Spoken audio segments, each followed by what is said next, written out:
The United States Senate Chamber is a room in the north wing of the United States Capitol that has served as the legislative chamber of the United States Senate since January 4, 1859. The Senate first convened in its current meeting place after utilizing Federal Hall, Congress Hall, and the old Senate chamber in the Capitol building for the same purpose.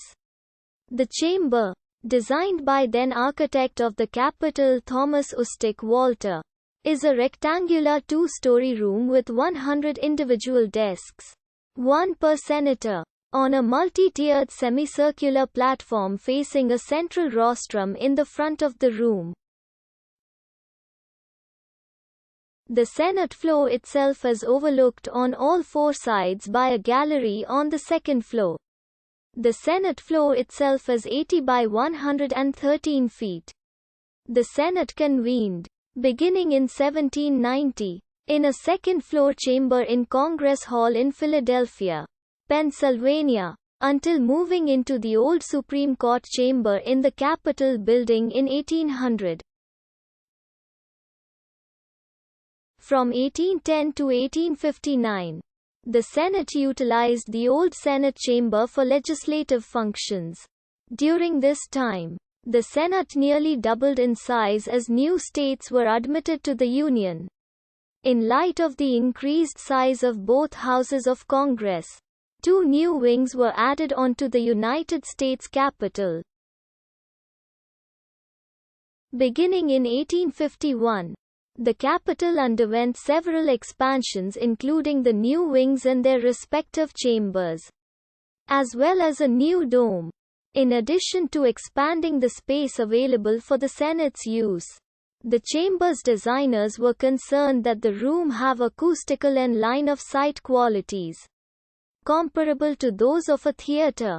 The construction of the chamber began in 1851 and continued until senators began utilizing the room for legislative business in 1859.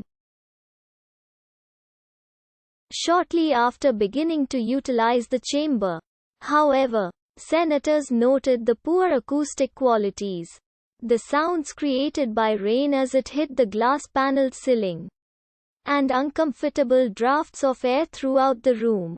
The general design of the chamber, a rectangular, two-story room in the center of the Capitol's north wing, includes 100 individual desks on a tiered platform. This platform, semicircular in shape, faces a raised rostrum in the front of the room. On all four sides of the chamber's second level, a visitor's gallery overlooks the Senate floor. The Senate first allowed visitors to observe proceedings in 1795. The galleries for observing the Senate, including a women's gallery, became popular destinations for tourists and residents alike throughout the 19th century. Above the presiding officer's desk at the rostrum was the press gallery. Here, reporters are able to observe and cover the proceedings of the Senate. Because of the chamber's theater-like qualities and size, numerous requests were made and fulfilled to use the chamber for functions other than that of legislation. In 1863, the chamber was used for a presentation of a narrative poem about a Union Army soldier, William Scott, who had fallen asleep at his post and was sentenced to be shot. Among the audience for the performance was the then President of the United States, Abraham Lincoln, who had actually pardoned the Sentinel months earlier. Senators grew tired of the competition for the chamber's usage, however, and allowed the final non-legislative usage of the chamber, a lecture on post-Civil War Reconstruction, before enacting a rule dictating that the chamber would not be used for any purpose other than that of the United States Senate.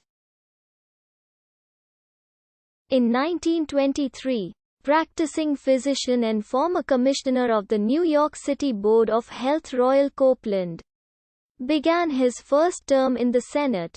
He quickly noted the poor quality of the air in the chamber, arguing that the premature deaths of 34 serving senators over the previous 12 years were caused by the overly hot and poorly humidified air, which he blamed for the spread of common illnesses during the winter and the general discomfort of the chamber during the summer. In June 1924, the Senate voted to adopt a measure by Copeland to improve the living conditions of the Senate chamber. Carrere and Hastings, the architectural firm that had designed the Russell Senate Office Building, submitted a plan for improvements, to include removing anterior walls and lowering the ceiling. That was subsequently approved by the Senate on May 11, 1928. On May 16, however, Copeland requested the indefinite postponement of his proposal in light of a new ventilation system that received the endorsement of experts in public health.